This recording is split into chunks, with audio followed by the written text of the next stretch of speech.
Le grand journal de l'écho, Edwige Chevrillon. Notre invitée dans le Grand Journal, c'est Christiane Lambert, la présidente de la FNSEA. Bonsoir. Bonsoir. Merci d'être avec nous. Il y a beaucoup de questions. Vous avez fait votre conférence de rentrée tout à l'heure. Donc merci d'autant plus d'être sur le plateau. On parlera des agriculteurs qui se mettent au vert. Vous dites, on a compris qu'il y avait un changement climatique, qu'il se passait quelque chose. Donc on a l'impression que les mentalités ont évolué.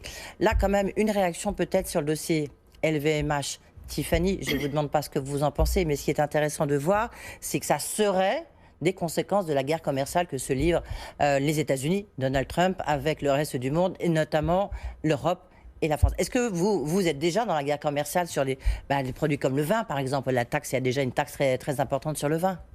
À cause du conflit Airbus-Boeing, le gouvernement américain, Donald Trump, a décidé de taxer le vin français de façon importante, 25%. Et donc, depuis le mois d'octobre-novembre de l'année dernière, nous avons des baisses de ventes vers les USA de 30 à 40%. C'est catastrophique pour ce secteur qui est aujourd'hui extrêmement impacté. Donc, ce sont les vins de moins de 14 degrés, notamment des vins rouges. Ça touche donc énormément de vignobles français et l'incidence économique est dramatique. Mais là, est-ce que vous redoutez, lorsqu'on voit que ça monte très fort, là, donc ça touche d'autres secteurs, est-ce que ça vous inquiète?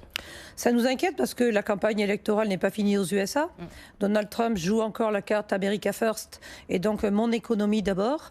S'est fâché avec la Chine commercialement. Aujourd'hui, envoie des coups durs vers l'Union européenne, touche à d'autres produits. On a appris que le chocolat, la confiture et d'autres produits allaient être touchés. Bref, c'est une guerre commerciale forte que livre le président américain. Et pour les filières agroalimentaires françaises qui exportent beaucoup vers les États-Unis, oui, ce sont des impacts extrêmement importants. Quand on perd un marché vers les USA, on ne le retrouve pas illico presto vers d'autres destinations. Oui, donc on voit votre inquiétude face à ce dossier qui est un peu devenu symptomatique de ce qui se passe. Autre dossier d'actualité, Auchan, on l'a appris, qui va donc supprimer 1500 postes, en créer dans tout ce qui est le digital. Est-ce que la grande distribution est en train complètement de rebattre ses cartes? Et est-ce que vous, en tant que président de la FNSEA, ça vous inquiète? Une chose est certaine, déjà avant le confinement, il y avait des changements de mode de consommation, moins de fréquentation dans les hyper, plus de drive. Le confinement a fait exploser les livraisons à domicile, le drive, le click and collect, plus 29% d'achats en drive. Donc pour les distributeurs, ça suppose une réorganisation complète. Les hyper sont moins fréquentés, les gens veulent moins aller dans ces grands espaces. C'est aussi une consommation différente, plus de proximité, plus de local, plus d'achats de produits français. Et puis par contre, quand même des chiffres d'affaires qui ont beaucoup augmenté dans la grande distribution pendant le confinement. Ils ont été les grands gagnants parce que restaurants fermés, marchés de plein vent fermés pendant un certain temps, ils ont concentré la vente aux Français. Et nous, ce que nous souhaitons, c'est qu'ils se rappellent des bonnes déclarations qu'ils ont fait pendant le confinement pour ne pas repartir sur une guerre des prix féroce à la rentrée au nom du pouvoir d'achat des Français et au détriment des producteurs. Oui, du reste, on en parlera la semaine prochaine dans le Grand Journal puisque je recevrai le patron d'Intermarché puis le patron de Lidl en France, donc c'est peut-être une réponse à ce que vous venez nous dire, Christiane Lambert. Alors, conférence de rentrée, face aux défis climatiques, une opportunité pour l'agriculture. Les agriculteurs ont compris qu'il y avait un changement climatique, vous vous mettez au vert.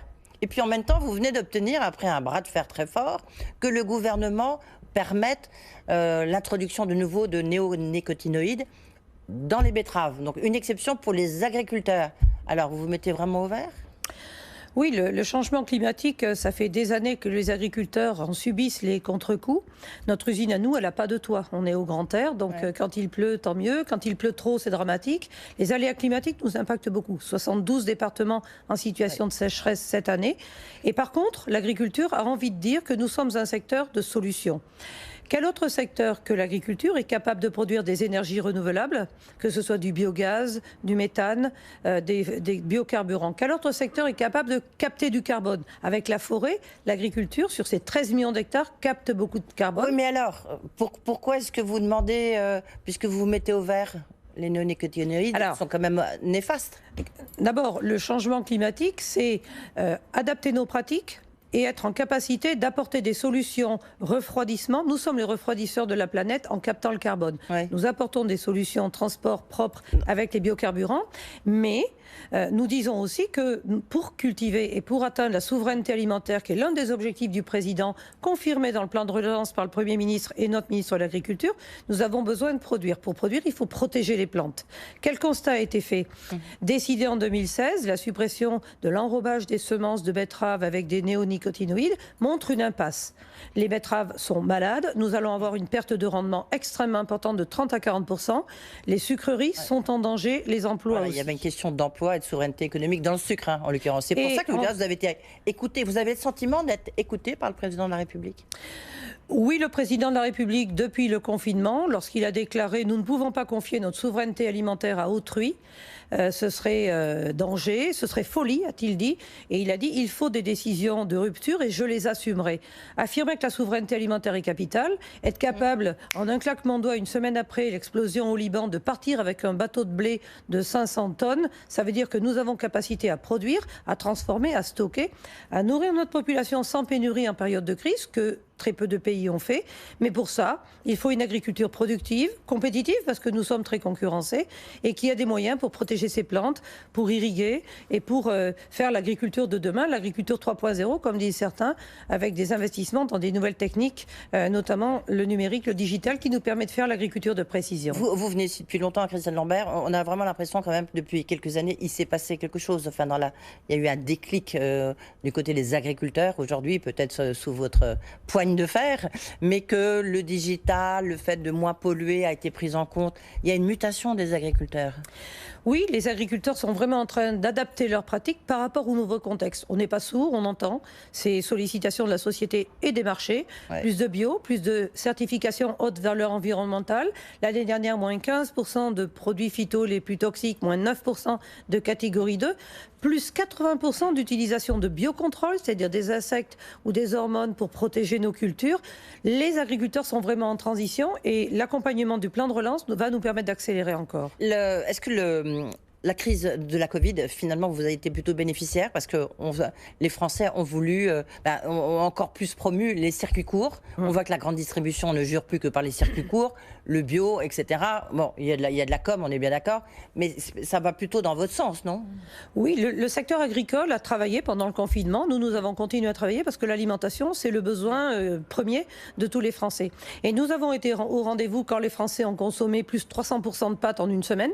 Heureusement qu'on avait anticipé et que les industries ont fonctionné en 3-8, plus 250% de sucre, plus 300% de farine. Nous avons été au rendez-vous. Certaines filières ont souffert. Vraiment, il a fallu aussi se réorganiser, il y a eu des coûts supplémentaires, mais nous avons été au rendez-vous. Et les Français ont redécouvert que finalement en France, contrairement à d'autres pays, nous avions une agriculture productive, robuste, résiliente, organisée.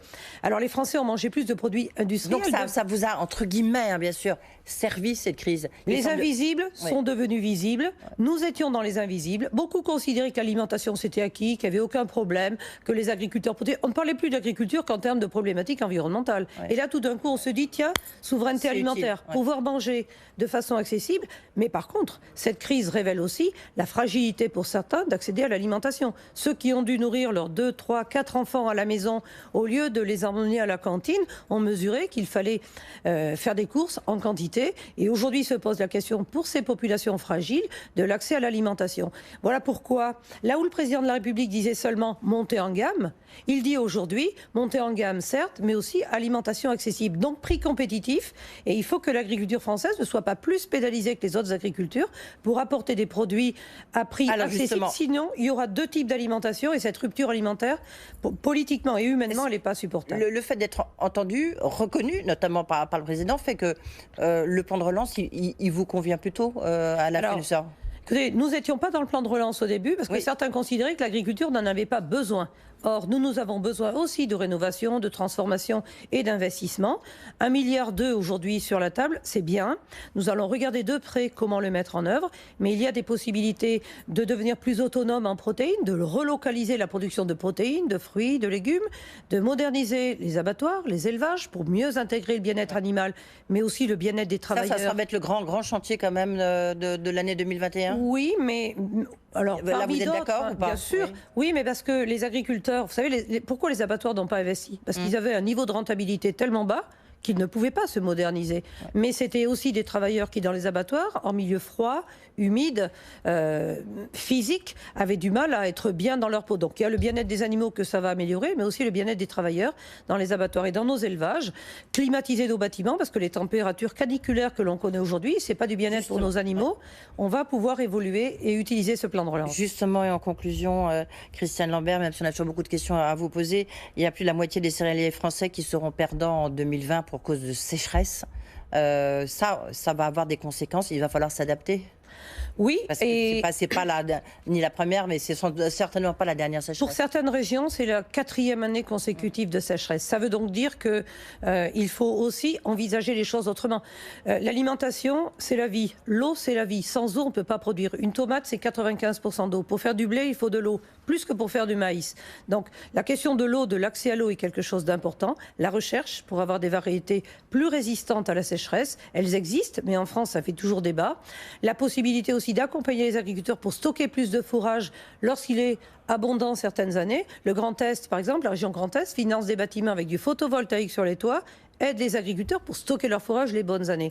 Mais là où il y a des difficultés très fortes comme en grande culture, il faudra aussi un plan de trésorerie et d'accompagnement immédiat pour tenir le maximum d'agriculteurs. Et là, on a l'impression que votre nouveau ministre, Julien Denormandie, qui est agro, en l'occurrence, il connaît bien vos problématiques. Avoir un ingénieur agro à l'agriculture, c'est quand même un atout. Oui. Ça nous fait du bien. C'est mieux qu'un inspecteur des finances. Et ça lui permet de tenir tête à certains opposants qui balancent des fake news un peu n'importe comment. Merci beaucoup. Ben voilà, tiens...